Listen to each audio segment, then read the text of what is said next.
भारत भाजपा के लिए पाकिस्तानी आतंकवादी इच्छाधारी राहुल गांधी ने जो सवाल किया वो नरेंद्र को सरेंडर दावे के साथ मैं कह सकता हूं, यह बहुत बड़ा झूठ नरेंद्र मोदी ने कहा कि पाकिस्तान के साथ जासूसी करने का काम मोदी सरकार ने किया।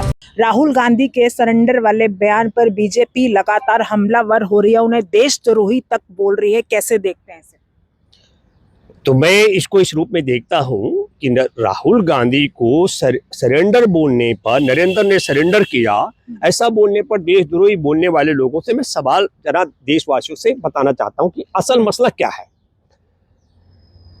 भारत में जिस समय पहलगांव में हमारे यहाँ 26 लोगों को, पर्यटकों की हत्या कर दी गई थी पाकिस्तानी आतंकवादियों के द्वारा, उसके बाद नरेंद्र मोदी भारत में आए, लेकिन वो घटनास्थल पर नहीं गए, वो बिहार गए और बिहार से उन्होंने बाकायदा चुनौती दी, आतंकवादियों के लिए कहा कि वो धरती के किसी भी कोने में पहुंच जाएं, जहां छुपेंगे वहां से निकाल कर उन्हें दंडित किया जाएगा। ये वचन दिया था 24 अप्रैल को नरेंद्र मोदी जी ने।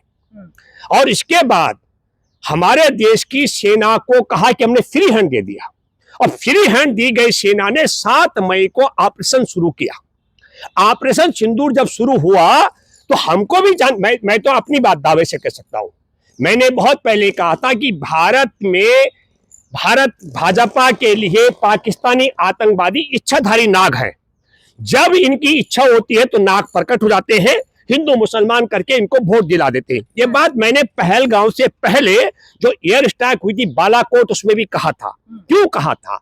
भारत के राष्ट्रीय सुरक्षा सलाहकार अजीत डोभाल जी का बेटा पाकिस्तानी सैयद अली अब्बास का पार्टनर है, और पाकिस्तानी सैयद अली अब्बास पाकिस्तानी आतंकवादियों का फाइनेंसर है।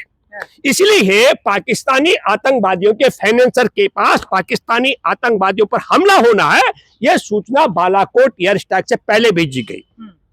उस समय भी आपको बता दूं, हमारा जहाज भी गिराया गया था। उस समय भी रेफरी की भूमिका में डोनाल्ड ट्रंप था। और अब हमारे यहां जब हमने 7 मई को एयर स्ट्राइक शुरू किया तो उसमें तय किया गया था, अगर हमने आतंकवादी ठिकाने तोड़ने थे तो 21 आतंकवादी ठिकाने हैं पूरे पाकिस्तान के अंदर। ये मेरी नहीं, खुफिया एजेंसी की रिपोर्ट कहती है, मैं आपके दर्शकों से कह रहा हूं। और तोड़े गए मात्र 9, बाकी के ठिकाने क्यों नहीं तोड़े गए, इस बात का जवाब है राहुल गांधी ने जो सवाल किया वो नरेंद्र को सरेंडर का। और सरेंडर कैसे हुआ?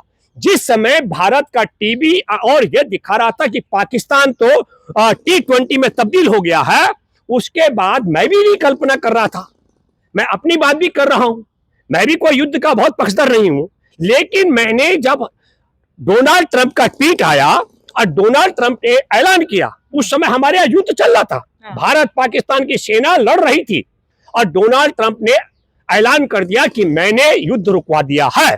और इसके ऐसा ऐलान करने के तत्काल बाद भारत सरकार ने ऑपरेशन सिंदूर में सीज फायर का ऐलान कर दिया। अब जब सीज फायर का ऐलान कर दिया तो भारत के मोदी जी ने नरेंद्र मोदी के एक ट्वीट पर सरेंडर किया। तो नरेंद्र ने सरेंडर कब किया? एक ट्वीट किया। अगर ट्वीट करने से पहले मोदी कर चुके होते तो हम भी कहते हैं कि भाई राहुल गांधी देशद्रोही हैं, राहुल गांधी झूठ बोल रहे हैं, लेकिन ये कोई संजोग नहीं है। तो इसको समझना पड़ेगा आपको, हम सब लोगों को, कि कायदे से डोनाल्ड ट्रंप की ट्वीट के बाद ही आया। जब नरेंद्र मोदी चारों तरफ फंस गए तो मोदी जी ने कहा कि पाकिस्तान के डीजीएमओ, उसका नाम वो भी नहीं जानते, ने भारत के डीजीएमओ को, मतलब पाकिस्तान के एक सेना के अधिकारी ने भारत के सेना के अधिकारी से कहा, हम आतंकवाद अब नहीं करेंगे, हम गिड़गिड़ाते, हमें माफ कर दो और ये सीज फायर कर दो। और मोदी जी ने सीज फायर करा दिया। अब मोदी जी ने सीज फायर कराया तो 2 बड़ी बातें होनी चाहिए थी। एक तो पहलगांव के आतंकवादियों को दंडित किया गया कि नहीं, और दूसरा जो हमारे देश में संसद पर हमला कराने वाले तमाम आतंकवादी हैं उनको वापस पाकिस्तान लाने की बात मोदी जी ने कही कि दूसरा मामला। और तीसरी महत्वपूर्ण बात है कि आतंकवादी ठिकाने भी नहीं तोड़े गए हैं।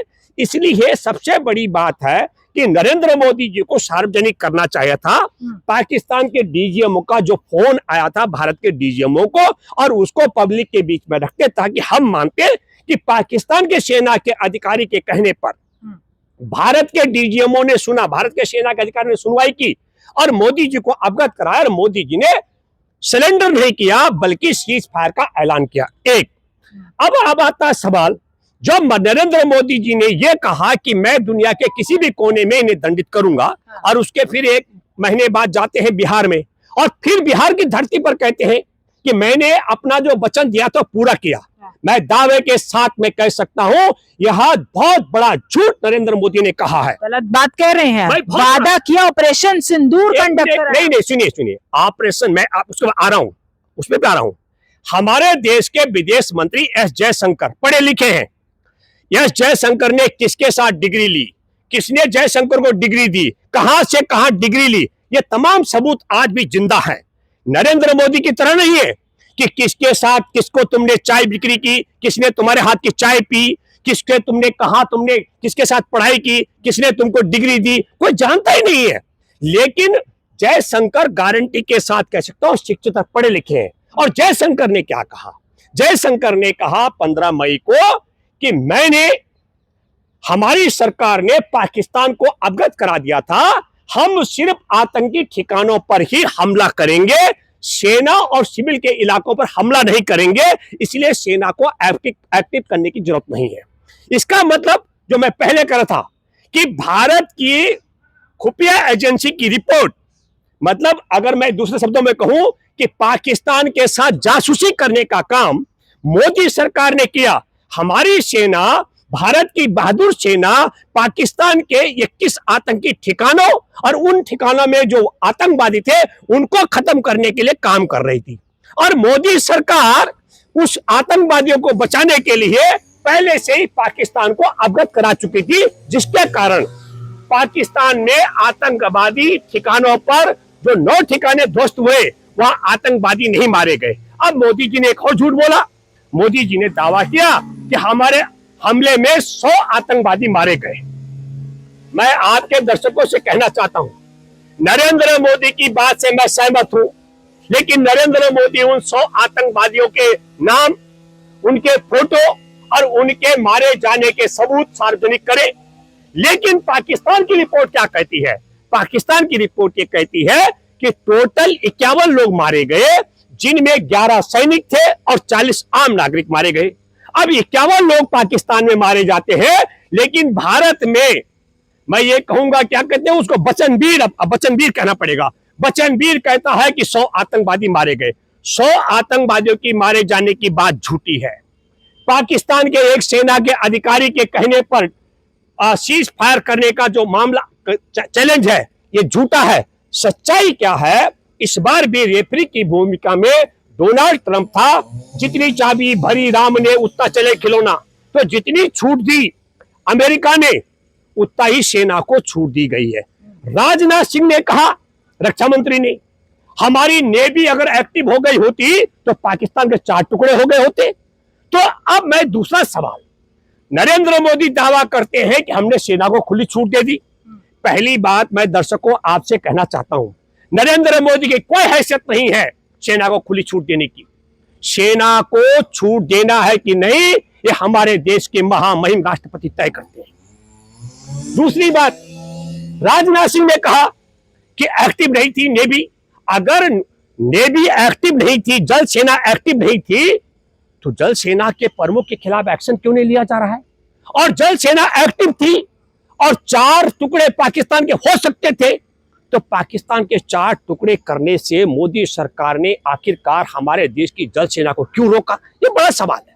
इसलिए मैं एक बात कहना चाहता हूं कि बिल्कुल 100% राहुल गांधी ने सही कहा कि हमारे देश का नरेंद्र 56 इंच के सीने वाला डोनाल्ड ट्रंप के एक ट्वीट पर सरेंडर कर चुका है। ये बड़ा सवाल नहीं, आप बड़ा आरोप लगा रहे हैं। आरोप का इसके बाद कहा नार्को, अच्छा एक काम करिए तो मोदी का नार्को टेस्ट करा दीजिए, मेरा भी है, डोनाल्ड ट्रंप का भी। डोनाल्ड ट्रंप 11 बार कह चुका है दुनिया में। अब बड़ी विचित्र बात है, डोनाल्ड ट्रंप जगह जगह कह रहे हैं, दुनिया में जाकर के जहां भी है, अपने व्हाइट हाउस में भी दावा कर रहे हैं कि मैंने व्यापार के लिए ब्लैकमेल किया और पाकिस्तानी सरकार ने डोनाल्ड ट्रंप का स्वागत किया इस युद्ध विराम को लेकर के। लेकिन पाकिस्तान गिड़गिड़ा रहा है तो सीज फायर के 3 घंटे बाद काहे उसने फायरिंग शुरू की, काहे फायरिंग शुरू की? अगर वो मर गया, मिट गया, खत्म हो गया पाकिस्तान। मैं आपके माध्यम से एक बात बताऊं, आपको मालूम है कि नहीं, पर दर्शकों से कहना चाहता हूं, पाकिस्तान की मदद करने वाले 2 देश हैं, तुर्की और चीन। और तुर्की का बहिष्कार किया जा रहा है, मुसलमानों का देश है, कहा कि इसने मदद की है। लेकिन भारत पर जो पाकिस्तानी मिसाइल से हमला हुआ, जो भारत के जहाज राफेल तक भी निशाने पर लेकर के गिराए गए। अब इन्होंने तो कहा कि जहाज नहीं गिराए गए, लेकिन मैं आपको बताना चाहता हूं डसाल्ट कंपनी की बाजार में, लालाओं को मालूम होता है, डसाल्ट कंपनी के बाजार में शेयर में गिरावट आ गई। भारत सरकार को डसाल्ट राफेल बनाने वाली कंपनी ने कहा हमने तुमको 36 जहाज दिए, उन 36 जहाजों की गिनती करा दो। भारत सरकार कह रही हम गिनती नहीं कराएंगे क्योंकि उनकी संख्या कम हो गई है। हमारे देश का दुर्भाग्य बताता हूं, मुझे नहीं पता सरेंडर कितना बड़ा सरेंडर हुआ, लेकिन बताता हूं देशवासियों, हमारे देश ने पहलगाम में आतंकियों का बदला लेने के लिए ऑपरेशन सिंदूर शुरू किया था। ऑपरेशन सिंदूर का सीज फायर हो गया, ये जानकारी भारत में नहीं मिली। अमेरिका से 7 समुद्र पार से डोनाल्ड ट्रंप ने ट्वीट करके दी कि भारत में सीज फायर हो गया।